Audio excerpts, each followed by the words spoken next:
Nos alegra mucho poder finalmente realizar este evento que en principio fue preparado, organizado para, junto con otros eventos, conmemorar el Día Nacional de los Páramos, que es el día 23 de junio y que se empezó a celebrar en el Ecuador desde el año pasado. Entonces, por las razones que todos conocemos, no fue posible realizar este evento ni ninguno de los otros que se habían planificado, pero ahora seguimos con eso como digo nuevamente, bienvenidos. Voy a presentar a Patricio Mena, quien va a ser el doctor Patricio Mena, quien es miembro de la Asamblea de Ecociencia y además uno de los organizadores de los eventos a propósito de la conmemoración del Día de Páramo, o de los páramos. Entonces, Patricio, por favor, vamos a bienvenida también para facilitar y presentar a nuestras dos especialistas y exponentes en el día de hoy. Gracias. Muchas gracias, Carmen. Gracias por el espacio. Yo también me uno a la bienvenida y al agradecimiento a todos ustedes que se han dado cita en esta vez para ver dos conferencias que ustedes van a ver que son de primera categoría, digamos, por dos personas que realmente conocen del tema que van a tratar y que tienen relación directa con ecociencia. Carla Beltrán trabajó en ecociencia durante algún tiempo y María Ona Borja está ahora trabajando en ecociencia. Vamos, sin más preámbulos, ya que estamos un poquito atrasados, a pasar a la primera conferencia, que es Predicción de los impactos del cambio climático en la distribución de los nichos climáticos de los ecosistemas de páramo en el Ecuador, por la doctora Carla Beltrán. Ella es graduada en Ingeniería Geográfica y del Medio Ambiente de la ESPE, cursó una maestría en Economía y Management Ambiental en la Universidad Luigi Bocconi en Milán, Italia, y una especialización en Cambio Climático y Proyectos MDL de la Universidad Andina Simón Bolívar. En el año 2018 finalizó su doctorado en Ciencias Ambientales de la Universidad de York en Inglaterra. Su tesis estuvo enfocada en evaluar los efectos del cambio climático en los servicios ecosistémicos clave que brindan los ecosistemas de páramo en el Ecuador. Carla ha trabajado por más de 15 años en varias ONGs ambientales, entre ellas Fundación Natura, Ecociencia e Intercooperación Latinoamérica, como técnica en SIG, coordinadora de proyectos, especialista en cambio climático. Adicionalmente, trabajó por 3 años como consultora en Semplades, fortaleciendo procesos de generación de información ambiental prioritaria para la planificación. Actualmente trabaja para PNUD y el Ministerio del Ambiente, Agua y Transición Ecológica como coordinadora del proyecto Cuarta Comunicación Nacional sobre Cambio Climático y segundo informe bienal de actualización. Bienvenida, Carlita.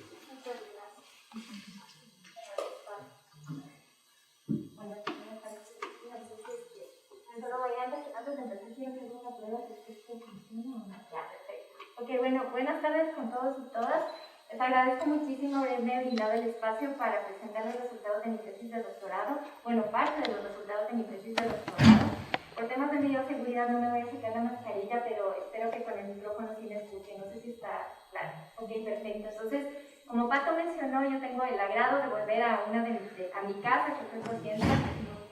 Yo me formé en esta institución y realmente para mí es un privilegio volver y compartir con ellos mi experiencia doctoral y los resultados que obtuve durante estos 4 años en los que estuve desarrollando mi investigación. El día de hoy, justamente como Pato mencionó, voy a hablar sobre una parte de mi tesis que es relacionada con los resultados sobre predicciones de impactos del cambio climático sobre los nichos climáticos de los ecosistemas de páramo. Entonces, quiero aclarar que estamos hablando siempre de nichos climáticos y no necesariamente de áreas de páramo. Como ustedes saben, los nichos climáticos son las condiciones climáticas que requieren los páramos para estar o no estar presentes en determinada área. Entonces, siempre vamos a hablar de nichos, más no específicamente de áreas de pérdida de cambio de páramos, ¿no? Entonces, eso sí quiero aclararles antes de empezar mi presentación. Este objetivo particular de mi tesis se centraba en predecir los impactos futuros del cambio climático sobre la distribución de nichos climáticos de 11 ecosistemas de páramo que están distribuidos a lo largo de la cordillera de los Andes del Ecuador. se consideró no solo el modelamiento de las condiciones climáticas actuales, sino también las condiciones climáticas futuras para los años 2050 y 2070, bajo trayectorias representativas de concentración de gases de efecto invernadero, es decir, los escenarios de emisiones de gases de efecto invernadero conocidos en el mundo del modelamiento como RCP. Se trabajó con dos escenarios, el RCP 4.5, que es considerado un escenario moderado, y un RCP 8.5, que es un escenario extremo, justamente para poder evaluar los impactos bajo ambos escenarios, ¿no? No voy a entrar mucho en materia con respecto a aspectos metodológicos, porque estos análisis son bastante complejos de entender. Lo que está atrás de los modelamientos es bastante complejo y obviamente no todos aquí serán geógrafos, ¿verdad? Entonces, sin embargo, lo que sí quiero explicarles en esta diapositiva es justamente los pasos principales que están atrás de la elaboración de los resultados, haciendo énfasis principalmente en todo lo que se consideró para tratar de generar resultados lo más robustos posibles, de tal manera de reducir significativamente la incertidumbre de los resultados.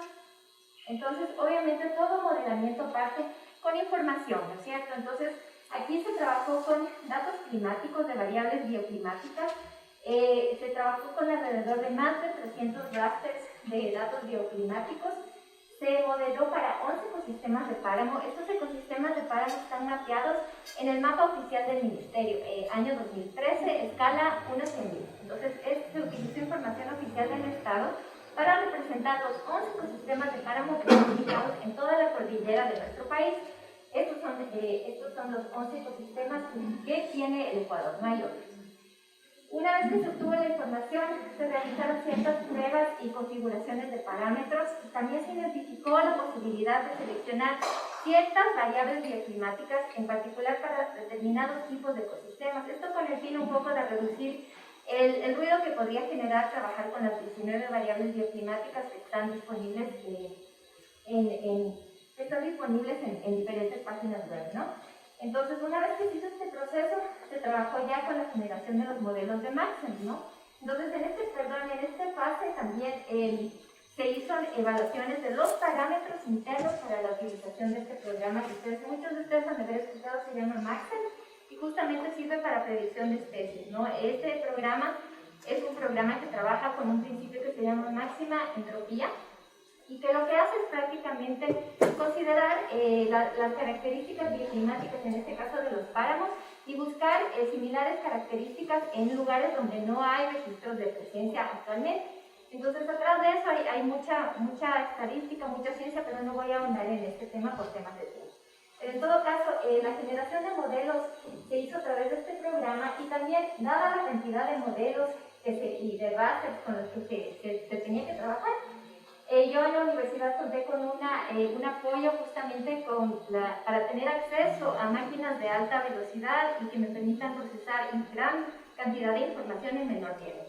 Entonces, este proyecto se llamaba YARC Project y justamente brindaba este tipo de facilidades a los estudiantes para aquellos que teníamos gran cantidad de información que procesar. Entonces, a través de Maxent lo que se logró son modelar nichos climáticos actuales y nichos climáticos futuros.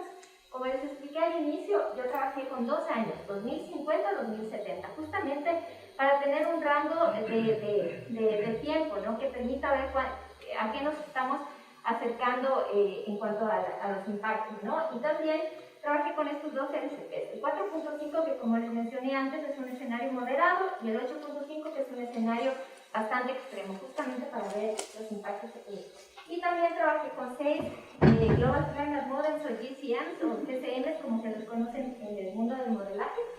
Justamente, después voy a hacer énfasis en el por qué es importante trabajar con varios GCMs, justamente para reducir la incertidumbre de los modelos. Ya les voy a, más adelante, cuando hablemos de los resultados, van a entender por qué.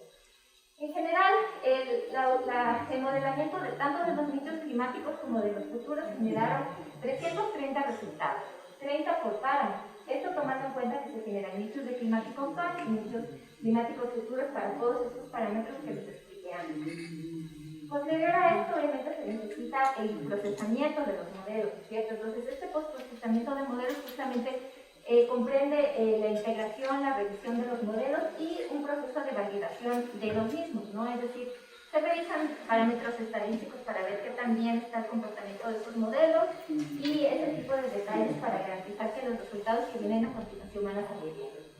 Posterior a la validación de modelos, ¿está funcionando? Y atrás se escucha. ¿Aló? ¿Sí me escuchan? Sí. Ay, ya perdón. Descansa. Qué pena. Ahí, no, si ya le moví el botón, entonces apagado. ¿Ahí me escuchan? Ya me escuchan. Me repito todo.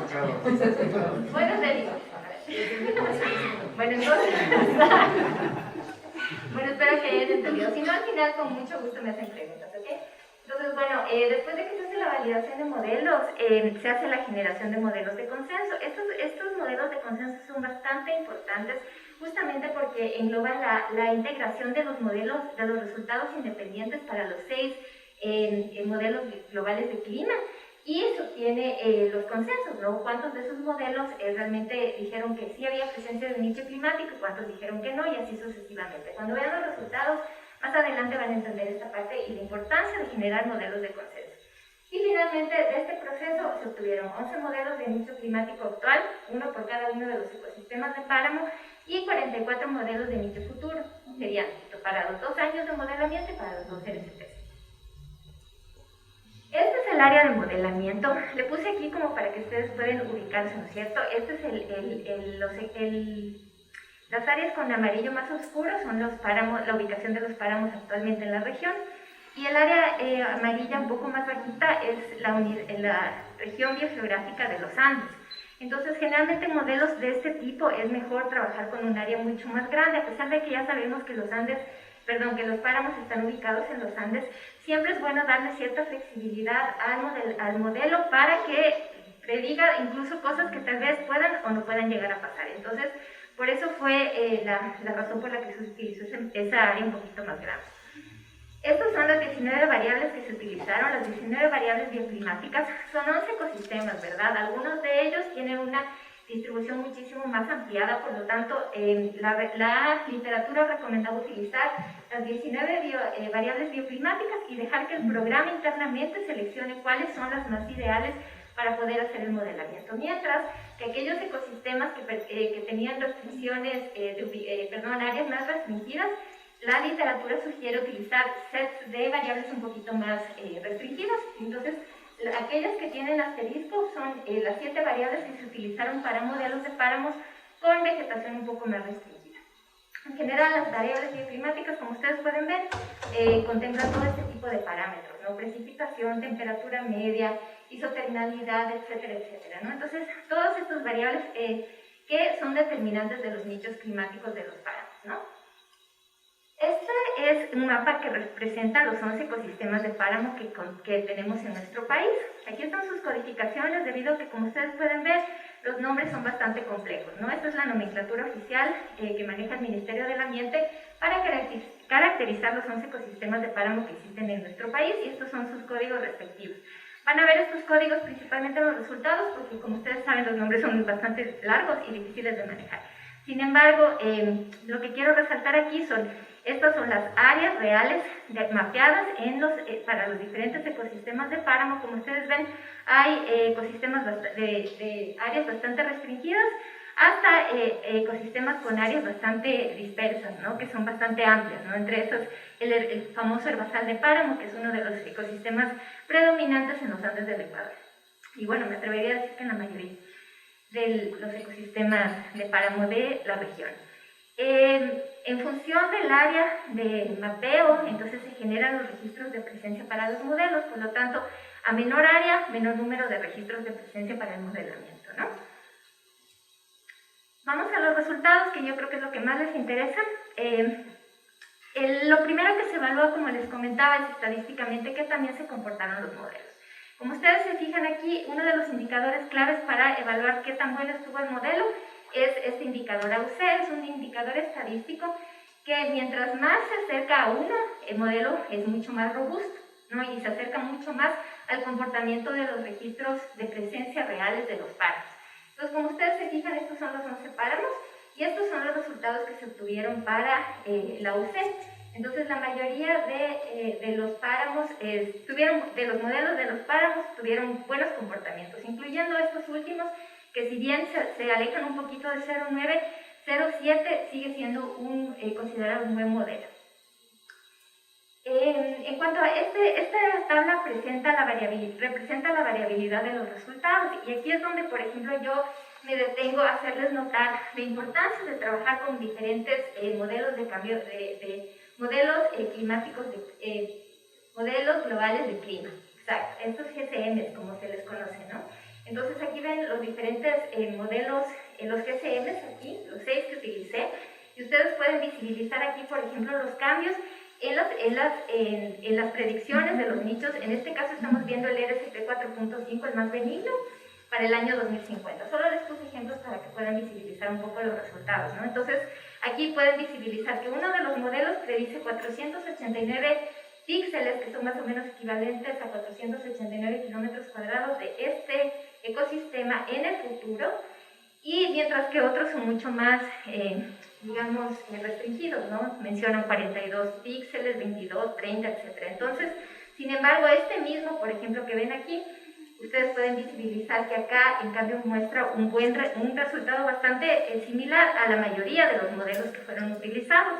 Entonces, es bien difícil discriminar un modelo bueno de uno malo. Por eso, ninguno, y en la literatura se menciona que todos los modelos tienen cierta cantidad de verdad. Por lo tanto, no es que se puede discriminar uno de estos y decir este es el mejor o no. Entonces, la clave de este tipo de análisis es justamente trabajar con varios y en conjunto sacar conclusiones, que es lo que se hizo en esta investigación. Otro tema que me gustaría resaltar aquí es, por ejemplo, la importancia de contar con varios registros de ubicación de una especie, ¿no?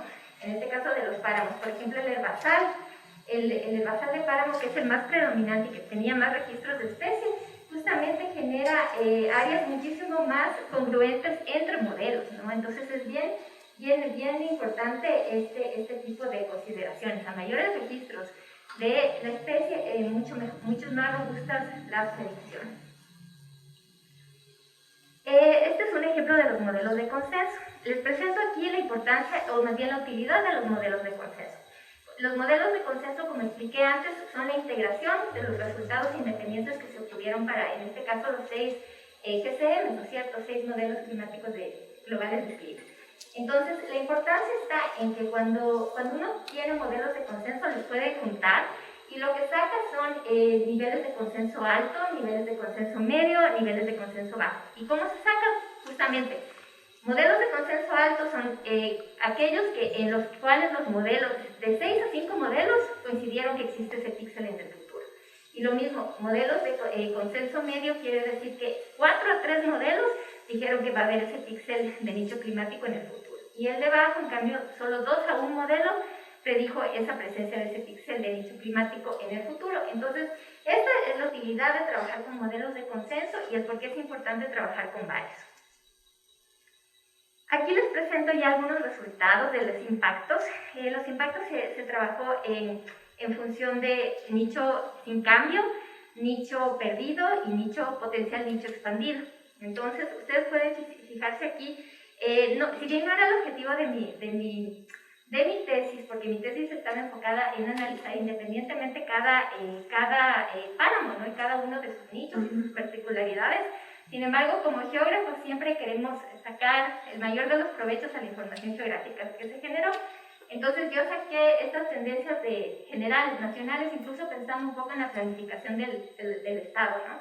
Entonces aquí ustedes pueden ver que en comparación con el nicho presente que fue modelado, de acuerdo al año 2050, RSP 4.5, que es el más benigno, solo 19.618 hectáreas de nicho climático, estamos hablando de nicho climático, ¿no?, potencialmente podrá estar en el futuro. Y así sucesivamente también pueden ver resultados similares para el 2070, ¿no? Este es el nicho climático actual y este es lo que quedaría futuro, ¿no? Entonces, tomando en cuenta solo las áreas de alto consenso, que son justamente las que fueron predichas por 6 a 5 modelos, podemos ver resultados, como por ejemplo que indica que al año 2050, el 21% del área total del nicho climático disponible para los páramos, bajo el escenario RSP 4.5, se perderá. El 28 del área total de nicho climático bajo escenario RCP 8.5 será perdido de igual manera. Para el año 2070, en cambio, las pérdidas incrementan. Entonces, la pérdida de nicho climático es 23% de pérdida bajo RCP 4.5 y 40% de nicho perdido bajo el escenario RCP 8.5, que es el más extremo. Y la posibilidad de expansión de nichos es prácticamente nula, ¿no? Como ustedes pueden ver, incluso por 3 píxeles y 19 píxeles. Entonces, es bastante difícil que eso suceda. Estos son la forma de visibilizar un poco mejor los resultados numéricos. Este es, por ejemplo, el resultado a escala nacional. Estos son los nichos climáticos presentes, el área de nicho climático presente, y estos son los nichos climáticos al año 2050 bajo el RCP 4.5 y RCP 4.5 año 2070. Y aquí ustedes pueden ver en color azul la pérdida, ¿no? El nicho climático perdido. Entonces ustedes se fijan que para el escenario más benevolente existen impactos en la zona sur de nuestro país, ¿no? Y fíjense también en esta zona de aquí. Este es el escenario 4.5 y este es el 8.5, en donde las pérdidas de nicho climático se incrementan considerablemente, principalmente en esta zona y en la zona del sur del Ecuador.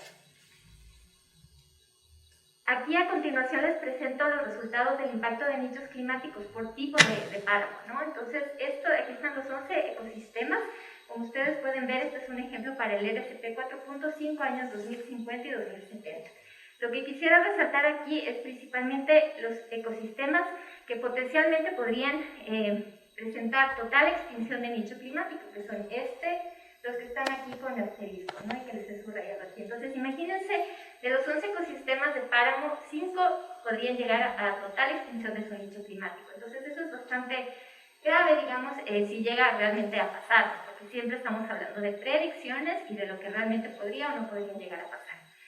Otro tema que quisiera resaltar en estos resultados es, por ejemplo, la probabilidad de una potencial expansión de nicho. Entonces, si ustedes se fijan, entonces, aquí si ustedes se fijan, entre los páramos que tienen distribución ampliada, que son estos dos últimos de aquí, que me olvidé de subrayarles, pero bueno, estos dos de aquí, el 10 y el 11, aquí hay potencial probabilidad de expansión de nicho, ¿no? Entonces, justamente ese podría ser un indicador de cómo se van a ir de alguna forma reemplazando unos ecosistemas con otros, y siendo los de mayor distribución actual los que potencialmente van a ganar la batalla contra el cambio climático. Estos son ejemplos de algunos de los tipos de vegetación. Este es el herbazal de páramo, que es justamente el ecosistema que predomina actualmente en la región y que ya soportó varios de estos cambios climáticos futuros pasados en el Pleistoceno y todo lo demás. Entonces, siendo este el ecosistema que más fuerte es dentro de todos los 11 ecosistemas, ya presenta de todas maneras ciertas pérdidas, ¿no? Ustedes ven aquí las zonas en azul, aquí, por acá. Este en el escenario más benevolente y este en el escenario más extremo, ¿no? Entonces, ven que las áreas incluso de este ecosistema, que es el más fuerte, las pérdidas de nicho climático son bastante significativas y las expansiones son pocas, ¿no? Y como les digo, en muchos casos poco probable. Si bien el modelo lo predice, habría que contemplar muchos factores para saber si realmente va a haber una expansión de nicho. Este es, por ejemplo, los famosos frailejones. Como ustedes ven, este es un ecosistema bien particular cuyo nicho climático es bastante restringido y se limita a la zona norte de nuestro país, en el Carchi. Entonces, igual se presentan pérdidas significativas de su nicho climático en el escenario más benevolente, el RCP 4.5, y en el 8.5, que es el más extremo, se presenta incluso la probabilidad de una potencial pérdida significativa, casi total, de su nicho climático, ¿no? Entonces podría realmente llegar a desaparecer. Este es el bosque siempreverde de páramo. Le puse como ejemplo también porque me parecía importante de alguna forma ver si tal vez los bosques van a ser menos afectados en términos de nicho climático. Sin embargo, como ustedes ven, este es el nicho climático actual y estas son las pérdidas bajo el escenario, bajo el escenario más benevolente. Ya hay una pérdida significativa de nicho climático para este ecosistema. Y no se diga en el escenario 8.5, que es el más extremo, ¿no? En donde se identifica mayores pérdidas potenciales de su nicho.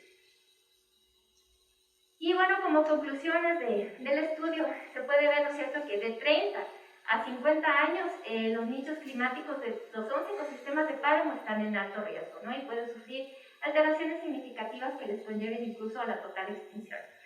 En todos los escenarios futuros se identificaron 4 tendencias, que son nichos sin cambio, nichos climáticos perdidos, nichos climáticos expandidos y nichos climáticos extintos en su totalidad.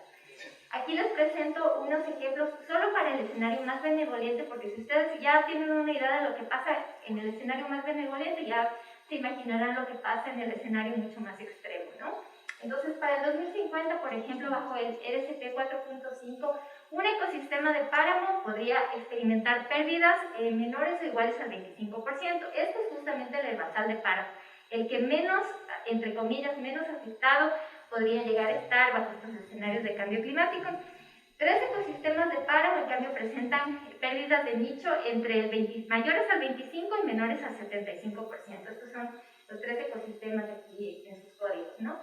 Y 6 ecosistemas de los 11 presentaron pérdidas mayores al 75%. Entonces, imagínense, de los 11, 6 presentan pérdidas de nicho climático mayores al 75%, lo cual es bastante grave, digamos, si llega realmente a ocurrir. Y la extinción total bajo este escenario año 2050 del CP 4.5, ya hay un ecosistema de páramo, que es el arbustal siempreverde montano alto de páramo del sur, con una potencial total extinción de su nicho climático. Y hay bajos porcentajes de expansión de nicho, menores al 4%, que estamos hablando de pocos kilómetros cuadrados que realmente no son representativos, ¿no? Y eso es probable para 4 ecosistemas de los 11 modelados. Finalmente, bajo el RSP 8.5, obviamente, estos porcentajes que les mostré para el RSP 4.5 se incrementan significativamente, ¿no? Y si yo les hablaba, por ejemplo, antes de 4 páramos con ecosistemas con pérdidas de nicho mayor al 75%, que estamos hablando de unos 6 o más, ¿no? Entonces los impactos se incrementan significativamente bajo el escenario más extremo. Lo que se puede también concluir es que la vegetación predominante actual, por ejemplo el herbazal de páramo que está en toda la región, es justamente el que potencialmente va a sobrevivir y va a reemplazar los otros ecosistemas que todavía existen al momento. Es considerado el más resistente, digamos, porque ya de alguna forma ya ganó la batalla en muchos años anteriores en el pasado, entonces probablemente sea uno de los que gane. Otra cosa que se identifica es obviamente que páramos con distribución restringida, páramos con biota altamente endémica, páramos con fragmentación significativa, como por ejemplo el de Sumaco, serán los más impactados y constituyen los más vulnerables y los de mayor potencial de extinción, como por ejemplo los 5 ecosistemas de páramo que fueron modelados, que de los 11, 5 presentaron potencial de extinción de nicho, ¿no? La probabilidad de expansión de nicho es bastante remota y solo se reflejó para pocos ecosistemas, ¿no? Y fuera de eso, también hay que tomar en cuenta que una expansión de nicho depende de muchos temas, ¿no? Estamos hablando que todavía, por ejemplo, en modelos de esta naturaleza todavía no se consideran topografía, aspectos antrópicos que pueden evitar que un nicho se expanda, etcétera, etcétera, ¿no? Entonces, ya de por sí la probabilidad de una expansión es baja, ¿no? Remota, como dice aquí. Y finalmente que se confirma la posibilidad de una potencial aparición o desaparición de especies. Justamente si estamos perdiendo el nicho climático de nuestros ecosistemas que son tan particulares, como ustedes saben, los páramos son súper delicados y requieren de aspectos incluso microclimáticos que determinan o no la presencia de un ecosistema. Entonces es muy probable que si es que esto llega a pasar, o sea, desaparición de especies, extinción, etcétera, sea algo que lo visibilicemos a futuro. Y finalmente se concluye que los páramos son un ecosistema vulnerable y que a los impactos del cambio climático, ¿no? Y eso es algo que muchos autores lo confirman y pues mi estudio también. Eso de mi parte, muchísimas gracias y si tienen alguna pregunta.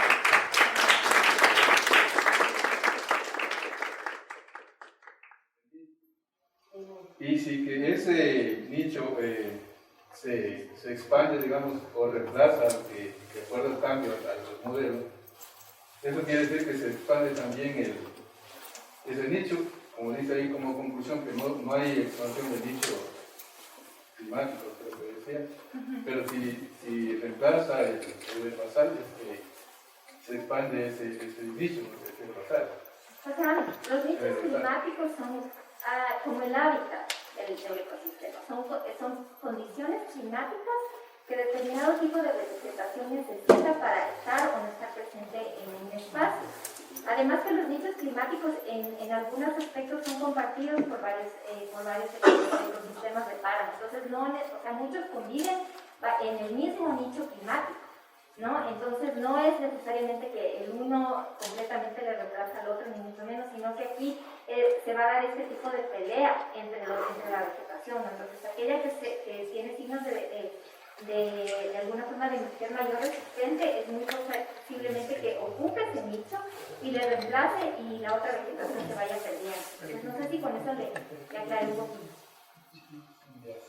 Bueno, la otra era que si se ha hecho, bueno, esto de los modelos climáticos ya se vienen trabajando algunas décadas, ¿no? No sé si que se ha hecho comprobación de que si han sido certeros, o sea, como ya tenemos un tiempo ya que ha pasado, por ejemplo, yo hace 20 años yo vi el primer modelo, no sé si que eso se ha comprobado, de que sí esa predicción se ejecutó, digamos, entre comillas, ¿no? Sí. Eso no sé si que han hecho. Sí, la verdad es que hay muchos proyectos que hacen monitoreo de vegetación de páramo. Por ejemplo, el proyecto Gloria, que todavía está vigente, ellos tienen listos de monitoreo, donde monitorean un montón de parámetros, incluyendo estas variaciones de clima, ¿no? Para ver cómo eso va cambiando incluso la configuración de la vegetación per se, si es que se va contrayendo, etcétera, etcétera. Entonces, eso es un ejemplo, por ejemplo, pero hay varios estudios, hay varias universidades incluso que monitorean a este ecosistema en particular, porque algo que hay que recordar es que este ecosistema es súper importante, está abriendo unos servicios ecosistémicos para nosotros como población, que si prescindimos de ellos, ya tendremos impactos significativos en nuestra calidad de vida, ¿no? Entonces, incluyendo el tema de que son captadores de agua, ¿no? Y reguladores de agua. Entonces, ya de por sí que el ecosistema esté directamente relacionado con el agua dulce que nosotros consumimos, ya resalta su importancia, ¿no? Su nivel importante. La última es los frailejones también hay poquito, pero eso no.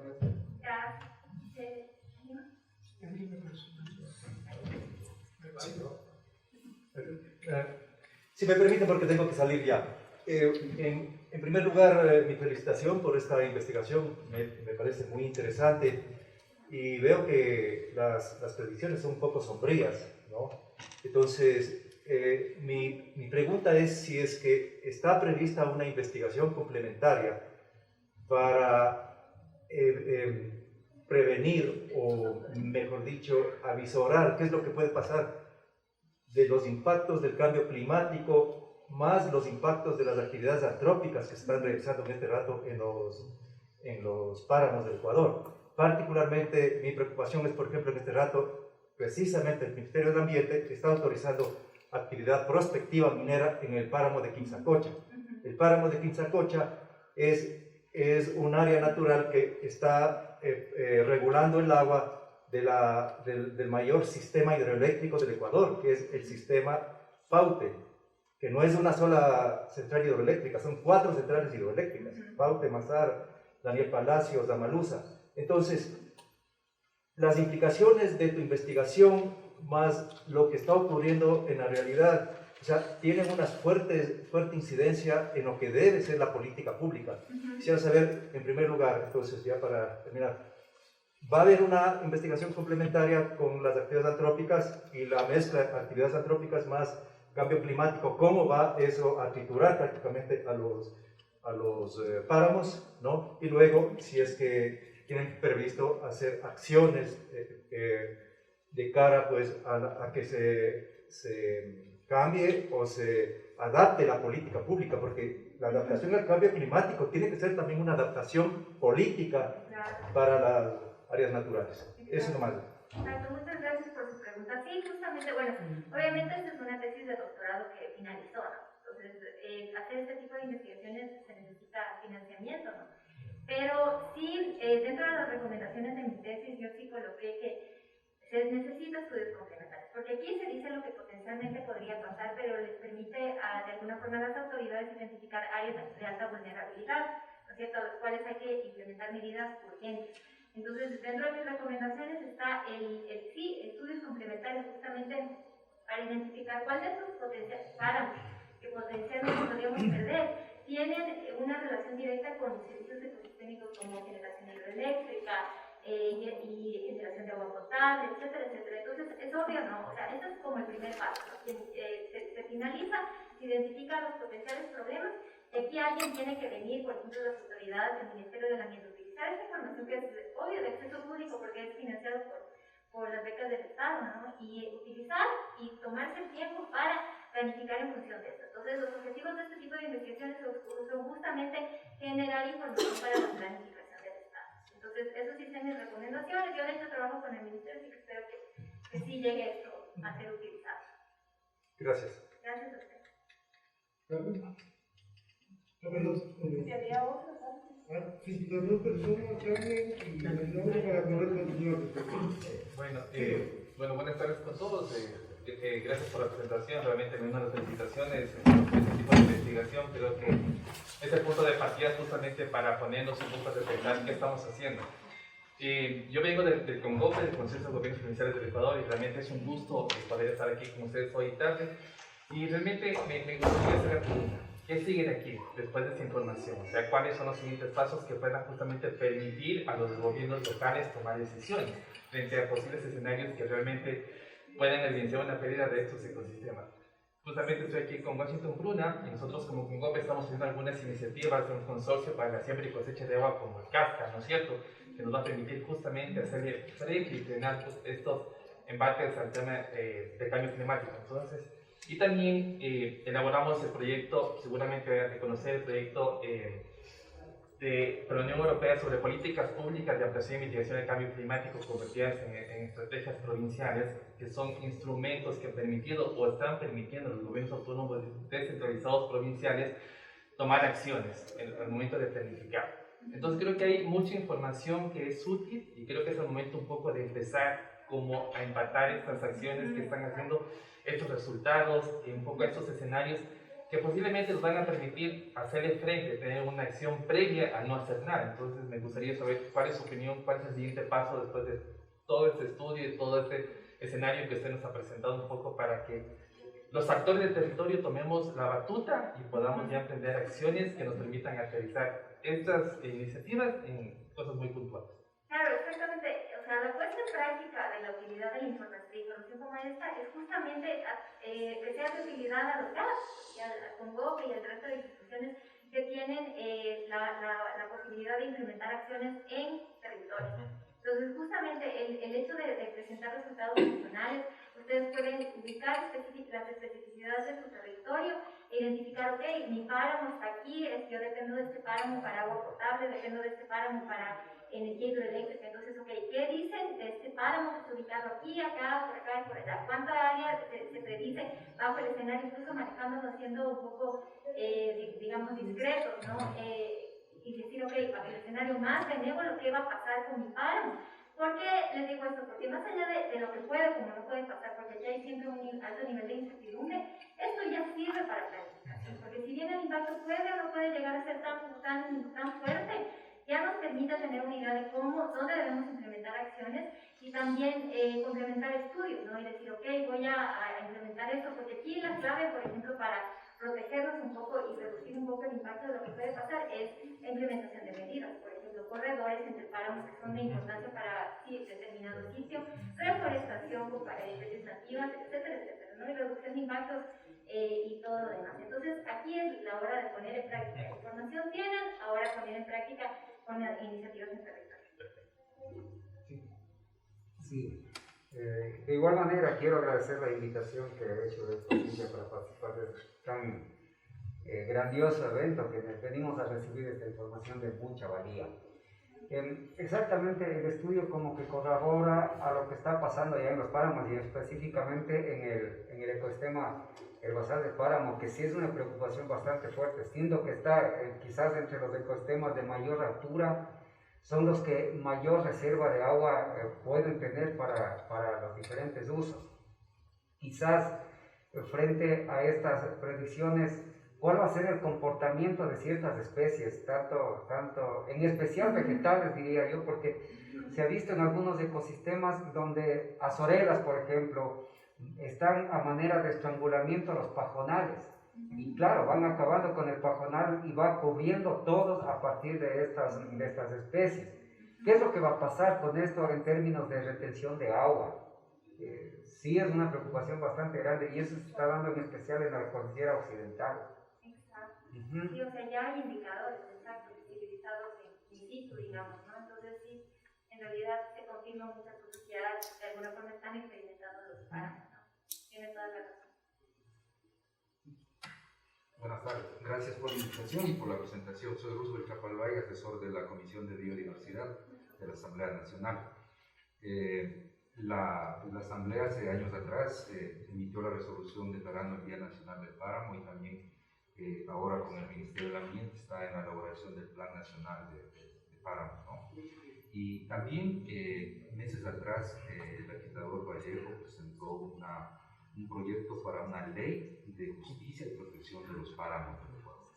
Estamos en una fase de socialización, y pues nuestro principal interés es tratar de vincularnos y de articularnos para que este rigor científico, esta información, pues pueda ser el soporte para la toma de decisiones de los legisladores de la Comisión a efectos de estructurando un proyecto de ley más real y mucho más participativo, con la presencia de varios actores que hemos identificado. Sin duda hace falta, y pues lógicamente vamos a seguir en esa dinámica de articular a los actores y también de tener estos rigores científicos y técnicos para la toma de decisiones. En primer instancia, pues las preguntas de los compañeros, las inquietudes, bueno, de aquí qué cosas podemos accionar, no solamente en la línea técnica, pero también en la línea política institucional.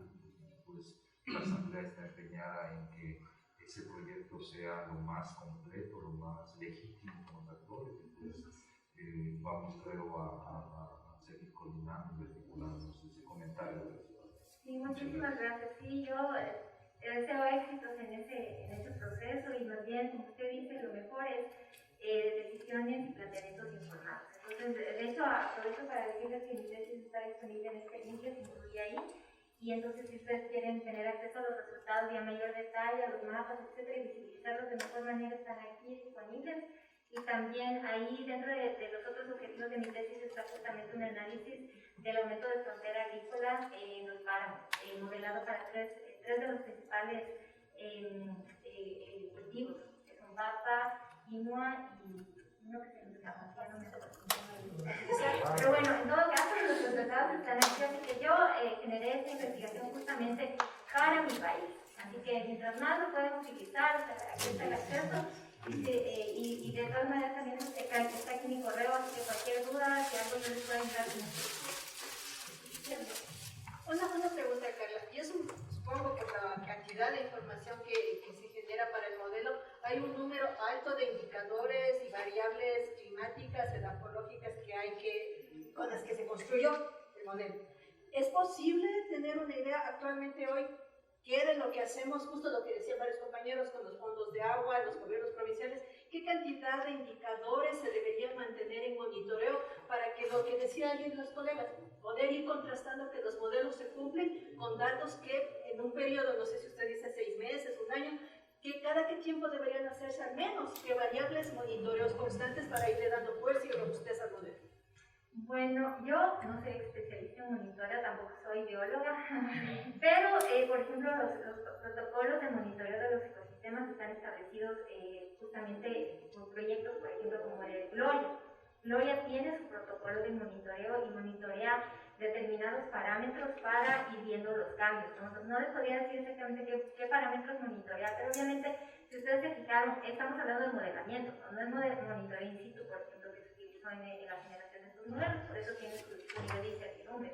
Pero generalmente, ¿cuáles son los parámetros que determinan la presencia de los parámetros? Son precipitación y temperatura, dos de los claves, más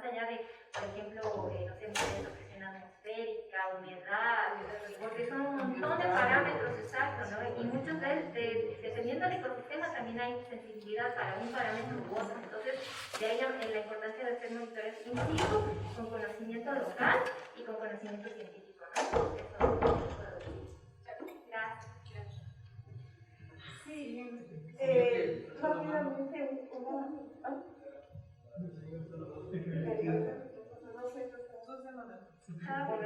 Después, señor, porque no estamos pendientes, tenemos todavía la segunda conferencia, tenemos después al final más tiempo. Creo que con el de Carmen terminemos ahorita y podemos seguir después discutiendo. Gracias, muchas gracias, Carla, muy interesante la investigación y la presentación. Una pregunta sobre esa representación espacial que tú aclaraste desde el comienzo, que no es el área de los parámetros, es el área de los nichos.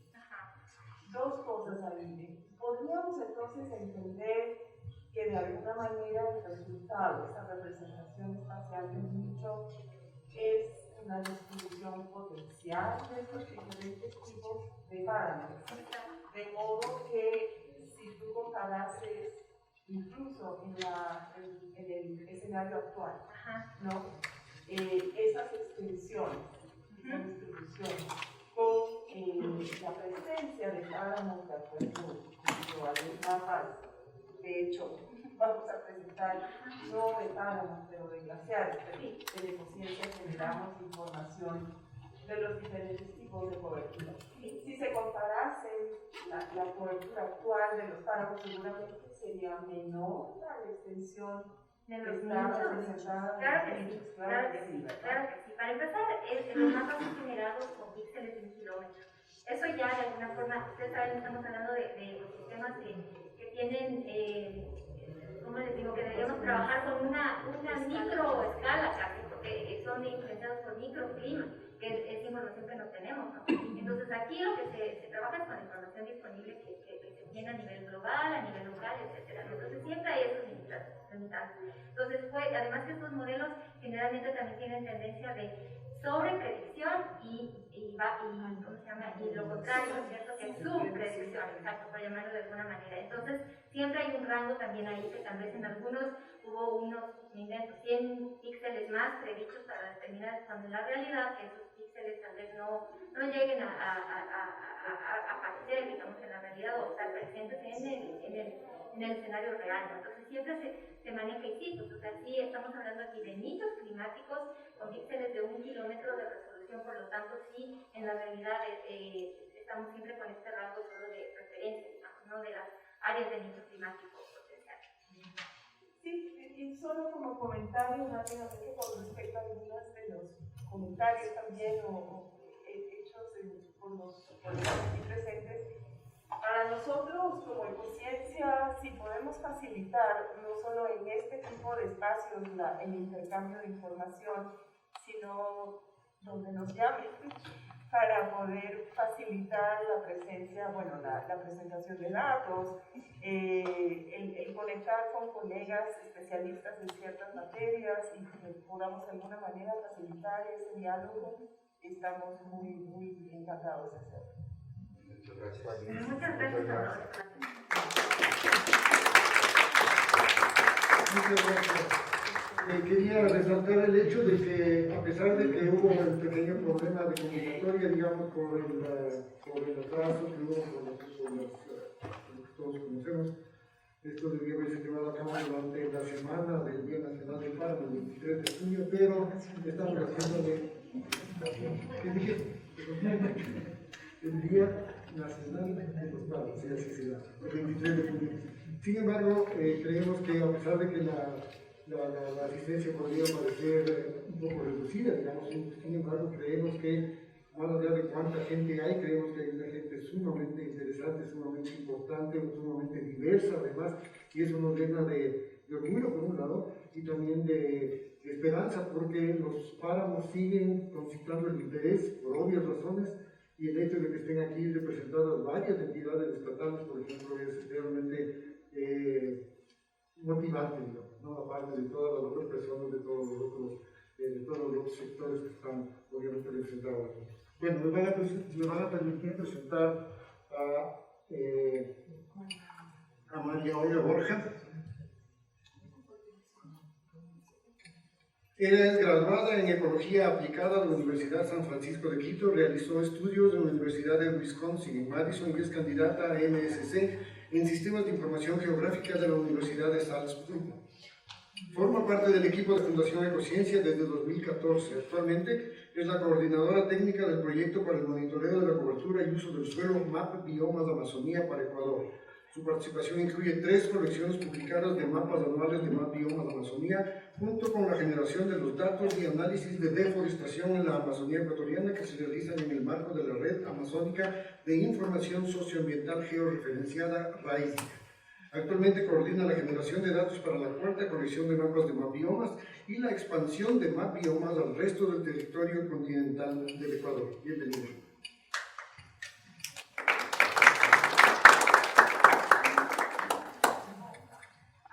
Bueno, buenas tardes con todos. Primero que nada agradecerles a todos por darse cita en este lugar. Para mí realmente es un verdadero honor y es muy agradable poder estar aquí en Ecociencia, en la casa y dar una presentación presencial porque hemos pasado mucho tiempo a la distancia. Así que, bueno, mi nombre es María Olga Borja, como presentó Pato, y en este caso solo quería hacer un comentario chiquito. Creo que alguna de las inquietudes que varios de ustedes, de los presentes, mencionaron respecto a cómo está, o sea, es posible medir lo que Carla nos presentó, ¿no es cierto?, que es una mirada hacia el futuro. De algún modo yo tengo esperanza que la presentación que vamos a hacer ahora resuelva quizás alguna de esas inquietudes, porque en el caso de esta presentación es de hecho una mirada al pasado.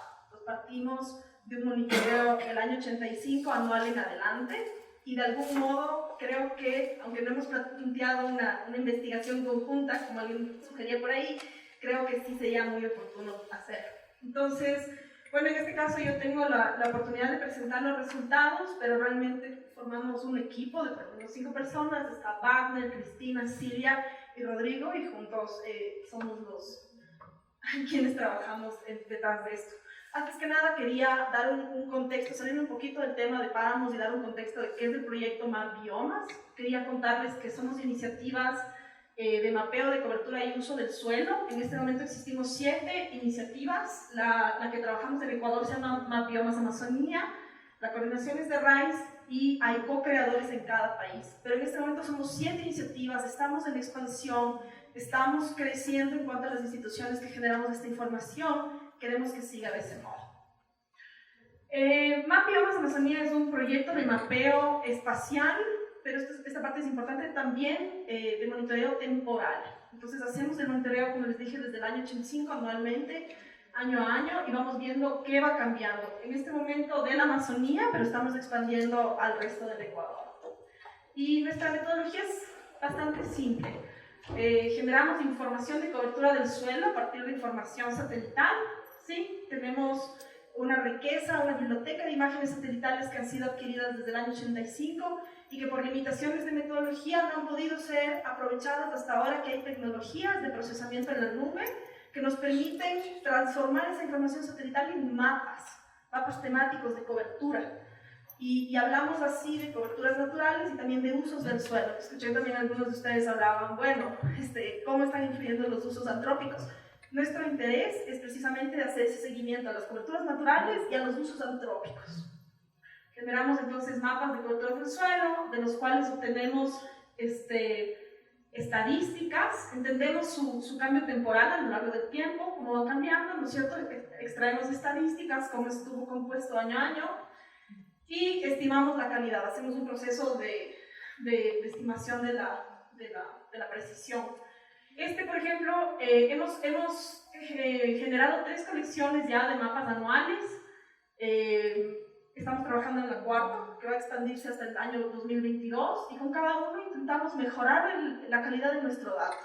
Intentamos también expandir el detalle de nuestro mapeo. Antes teníamos una leyenda más gruesa, y cada vez intentamos mejorar el detalle de los tipos de uso del suelo, por ejemplo, que se mapean.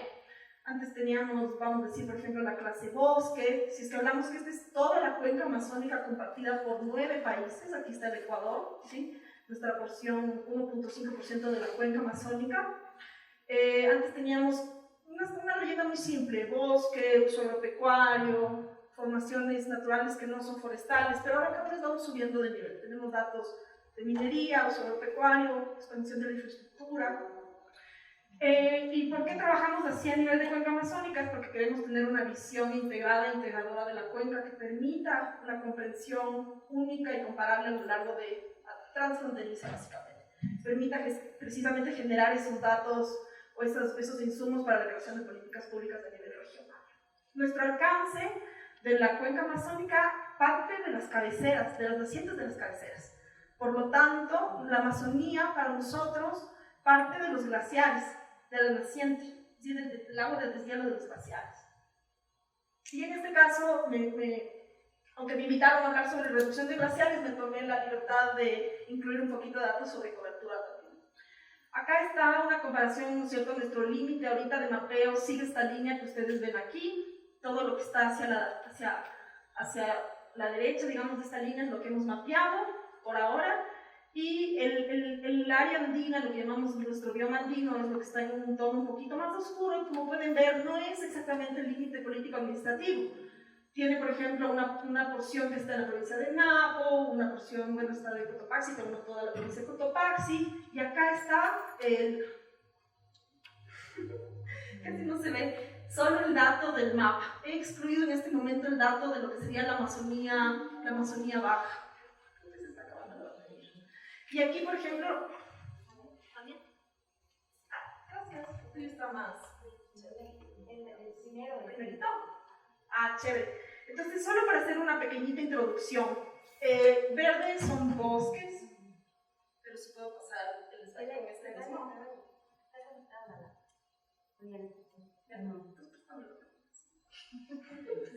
Voy a empezar con dos. Ok, gracias.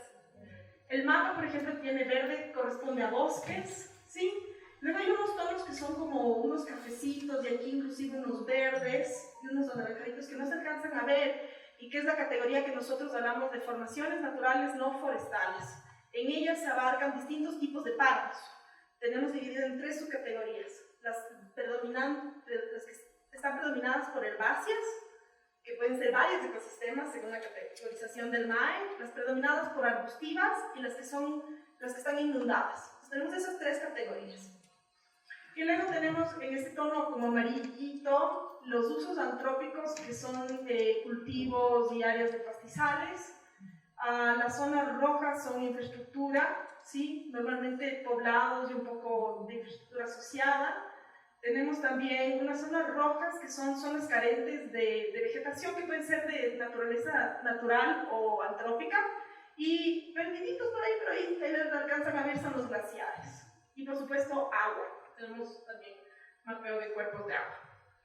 Esta área, la área que consideramos andina, representa el 23% de la cuenca amazónica. Entonces esto para nosotros es importante destacar porque solemos pensar en la Amazonía solo como esas tierras bajas. Pero la Amazonía nace de los Andes, entonces para nosotros el 23% de la Amazonía es justamente esta sección andina. Al 2020, así como un poquito de datos curiosos, esto ha ido cambiando en el tiempo, ¿no es cierto? Pero al 2020 los usos antrópicos representan el 18% de esta área, las formaciones forestales cubren el 43%, y las no forestales, que eran las que hablábamos sobre los páramos, un 30% aproximadamente. Esos serían los usos principales. Ahora ustedes me preguntarán cómo ha ido cambiando esto a lo largo del tiempo. Partiendo desde el 85 hasta el 2020, tenemos que esas formaciones naturales no forestales, páramos, se redujeron en un 7.15%. Esto puede deberse en parte a motivos, a causas antropogénicas, ¿no es cierto? La expansión de las áreas agrícolas sobre áreas de páramo, pero también se puede deber a otros procesos, que son procesos que se están dando a una escala global ya de cambios de patrones climáticos que van moviendo, van desplazando el nicho climático que nos contaba Carla, ¿no es cierto? Y que están reduciendo las áreas disponibles para páramo. Usos agropecuarios han crecido en 1.1 veces. Eso no es de asombrarse porque de algún modo ya estaban establecidas las áreas productivas de los Andes. No es así, por ejemplo, si estuviéramos hablando de la Amazonía Baja, donde la expansión es mucho más amplia. Y las áreas de infraestructura se han multiplicado en 1.7 veces, o sea, casi se duplicaron. Hay una fuerte expansión de la infraestructura. Ahora, uno de los cambios que se pueden ver, tenía este video, pero creo que no funciona. Uno de los cambios que se puede ver, lamentablemente, problemas técnicos, quería que ustedes puedan ver cómo, si uno hace un seguimiento de las áreas de glaciares, por ejemplo, cómo van cambiando a lo largo del tiempo. Y también, o sea, perdón, me voy un poquito para atrás. No solo estamos, como les dije, ¿no es cierto?, viendo las áreas antropogénicas, cómo van cambiando, sino también las áreas naturales, las coberturas que son naturales. Y uno de los cambios que más resalta son la reducción de los glaciares, de lo que hemos podido ver, y en el caso de Andes, la expansión de cuerpos de agua. Pues lamentablemente este video no funciona, pero en este video es muy fácil ver cómo con el paso del tiempo este glaciar, que es el glaciar de la Antizana, se fue reduciendo desde el 84 hasta el 2022 y el agua de deshielo ha causado una expansión de la laguna de la Mica. ¿Sí? Esto que lo podemos ver con estas imágenes que son más fáciles a veces de interpretar porque todos estamos familiarizados con las imágenes de Google Earth. No, espérense, sí funciona el video. Ok, van a ver, voy narrando un poquito lo que va pasando, ¿no? Esta es la laguna de la Mica y va cambiando el tiempo. Aquí estamos en el 98, 2000, 2001. Hay una reducción del glaciar y aquí hay unas expansiones de la laguna. El video va a cambiar de posición en un momento y va a empezar nuevamente desde el año 85. Ahí llegó al 2020 y ahora va a cambiar de posición y lo vamos a ver desde otra orientación. Si dirigen sus ojos a la laguna, también al glaciar, es difícil de ver los dos al mismo tiempo. 98, ahí está 2000, 2001, y sigue expandiéndose, ¿no?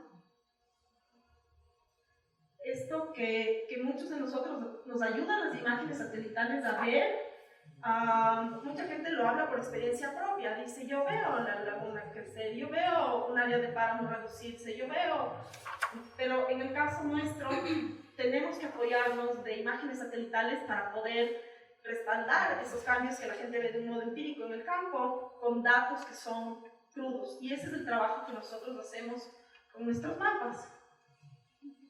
Este es uno de los cambios que se ven, ¿no?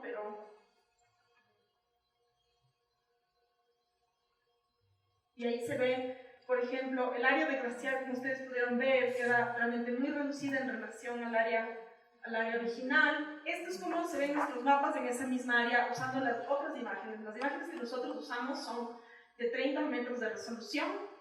Entonces, cada uno de esos cuadraditos tiene 30 metros. Igual ocurre el mismo proceso que vieron hace un rato, pero a nivel de 30 metros, ¿no es cierto? Y aquí ¿por qué quise poner esta imagen acá? Es porque no solo se da una transición de agua en forma de hielo a quizás a cuerpos líquidos, lo cual da una falsa impresión en los últimos años de que tenemos más abundancia de agua, ¿no es cierto? Pero tenemos abundancia de agua a costa de una reducción de las áreas de glaciar. Pero hay otro proceso, un fenómeno que también, ¿por qué puse esta imagen aquí? Es porque quisiera que, si ustedes se fijan en lo que podría ser la línea de bosque, esta es la zona de transición entre el bosque, y este es un bosque bastante bien conservado, ¿no es cierto? Porque está hacia el lado oriental. Aquí no hay actividades humanas casi. Hay digamos, un cierto avance con el paso del tiempo, una expansión de las áreas de bosque sobre las áreas de páramo. Este color naranja son nuestras áreas de páramo, donde se da una transición de bosque hacia áreas ya herbazales. Las herbazales son nuestros cafés. Estas son las áreas de páramo quizás más arbustivo, y los que están de este color son más páramos más inundados. Entonces, de algún modo, esto viene a ser como la constatación de que hay factores no humanos que están incidiendo sobre la distribución de estas coberturas, y que se está dando una reducción de las áreas donde están los páramos en este momento, que no las podemos explicar por factores humanos y que posiblemente tengan que ver con factores ya de cambio climático que son observables a través de imágenes satelitales. Esto no es digitalizado, nosotros tenemos una política de no digitalizar nuestros mapas, sino que sale del clasificador el mapa, el dato, y de aquel extraemos estadísticas, justamente para no meter información humana o error humano en nuestros mapas. Bueno, y ahora sí a lo que me invitaron. ¿Qué es esta publicación sobre cuáles han sido los cambios en los glaciares andinos tropicales de todo, o sea, del continente, vamos a decir así, que hemos mapeado usando las mismas metodologías que vieron hace un rato, los mismos mapas, concentrándonos específicamente en los datos de glaciar de las últimas 3 décadas. Esta es una publicación que salió en la revista Remote Sensing y es una larga lista ahí de autores que participaron en esta publicación. Ay, perdón. Y el objetivo de esta publicación fue estimar y reconstruir espacial o históricamente las extensiones anuales de los glaciares andinos tropicales. ¿Por qué hablamos de glaciares andinos tropicales? Suena medio raro, por ahí vi en un comentario en Instagram que nos dejaron por ahí en una publicación, es porque también hay glaciares tropicales en África Oriental y en Indonesia. Entonces por eso hay que hacer la distinción de los andinos tropicales. Y básicamente empleamos las imágenes satelitales Landsat de las últimas 3 décadas y el mismo método de clasificación en Google Earth Engine, que es nuestra plataforma de procesamiento en la nube. Acá lo que les quería contar es que para la definición de nuestra área de estudio utilizamos los inventarios de glaciares y que básicamente abarca todas estas áreas que ven aquí pintadas de color, ¿no es cierto?, en todo el continente. Ahí nos salimos un poco y también mapeamos el área de Chile, las áreas de Colombia y las áreas de Venezuela, es un poco más extenso. Y de algún modo estas glaciares comprenden el 99% de todos los glaciares tropicales del planeta, entonces es una área bastante representativa. Con respecto a los métodos, muy brevemente contarles que para procesar las imágenes dividimos en sectores, cada una de estas áreas de color diferentes, es un sector que fue procesado de modo individual. Y esta es la metodología a la cual no voy a adentrarme mucho, pero generamos imágenes utilizando la imagen que tiene el menor valor de nieve del año para no generar unas sobreestimaciones, pero realmente los resultados son conservadores, vamos a decir así. Calculamos lo que se llaman los índices normalizados de nieve, generamos los mosaicos, aplicamos un árbol de decisión que es este de aquí para generar datos de glaciar y de no glaciar, y luego generamos toda una cadena de pasos que se llaman de post-clasificación, y luego un paso de estimación de la precisión. La estimación de la precisión se realizó a partir de 7.299 puntos aleatorios que fueron inspeccionados por personas independientes a nuestro trabajo, personas que no formaron parte de la clasificación, pero que es independiente. Ellos inspeccionaron usando otras imágenes, si es que era glaciar o no glaciar, y a partir de eso lo que hicimos fue llegar o sea, comparamos las imágenes, los mapas clasificados que habíamos generado, y con decirles que la primera clasificación, antes de tener un post-procesamiento, tenía un 95.29% de precisión, que es la línea negra que va por aquí, pero tiene unas caídas de precisión en ciertos años. O sea, la precisión se reduce como un 89%, incluso en el año que tiene menos precisión, pero conforme vamos aplicando los distintos filtros, la precisión, como ustedes ven, se va normalizando y va mejorando y se va normalizando. ¿Por qué aplicamos filtros? Justamente porque queremos tener datos que sean comparables unos con otros. No voy a entrar más allá, voy a irme directo a los resultados. En cuanto a los resultados, al 2020 los glaciares cubren una extensión de 1.409 kilómetros cuadrados en todo el continente. 72% de ellos se encuentran en Perú, 20% en Bolivia y casi un 4% en el Ecuador. También obtuvimos otros ¿qué podríamos decir? Como una caracterización de esos glaciares remanentes, ¿no? Como por ejemplo que el 82% de los glaciares se encuentran en altitudes mayores a 5.000 metros. ¿Por qué quizás esto es importante? Porque esa línea de donde se da el balance, donde empiezan a ocurrir los glaciares, cada vez está subiendo a lo largo del rango altitudinal. Y de hecho los glaciares que están por bajo una cierta cota altitudinal están a mayor riesgo de perderse en un futuro no muy lejano que aquellos que tienen mayor altitud. Pero por supuesto hay otros factores que inciden, como por ejemplo pues, la latitud, la longitud, la inclinación y otras cosas. Entonces todo eso, esa información está en el artículo y esperamos que sea de utilidad justamente para la planificación quizás de ciertas medidas con respecto a los glaciares. Este, por ejemplo, es un mapa donde hemos agrupado los datos anuales en décadas, del 90 al 2000, del 2000 al 2010, del 2011 al 2020.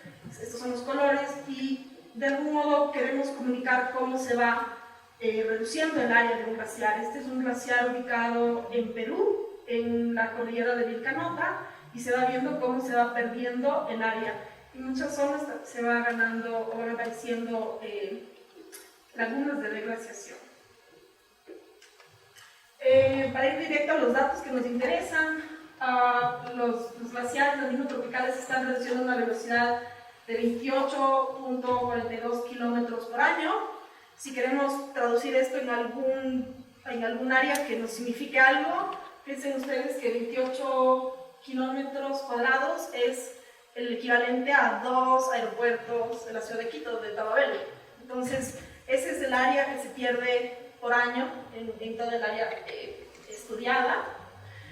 La reducción fue obtenida haciendo una regresión lineal, como ven acá, y como pueden ver, algo que llama mucho la atención es que en el 90 teníamos una extensión de glaciares de 2.400 kilómetros cuadrados, que al 2020 se estima 1.400 kilómetros cuadrados. Ahora, aquí voy a hacer un paréntesis y decir, esta cifra es súper triste, porque representa el 42% de la reducción de la superficie de los glaciares. Ahora, los glaciares no son entidades planas, son entidades con volumen, ¿no es cierto? Tienen profundidad. Entonces, este estudio apenas estima la extensión en un plano de 2 dimensiones. Exacto. Pero puede ser un insumo interesante para quien tiene datos de volumen y poder tener estimaciones mucho más precisas. Bueno, lo que nos imaginábamos, que los glaciares por debajo de los 5.000 metros perdieron casi el 80% de su área desde el año 1990, que era lo que hablábamos antes, y glaciares más pequeños también redujeron prácticamente el 90% de su superficie. Este gráfico que he puesto a este lado habla sobre las pérdidas anuales, ¿sí? La variación de las pérdidas anuales en términos de kilómetros cuadrados. Entonces ustedes pueden ver que la pérdida que se da en la primera década es superada por la pérdida que se da en la segunda década, y en una tercera década, digamos que podríamos decir que se reduce, pero de algún modo, ¿cómo tenemos que pensar este gráfico? Es de otro modo, porque mientras menos quedan glaciares, también tenemos menos que perder. Entonces, ya tenemos que tener una visión en una proporción de cuánto nos queda, lo que estamos perdiendo cada vez significa más.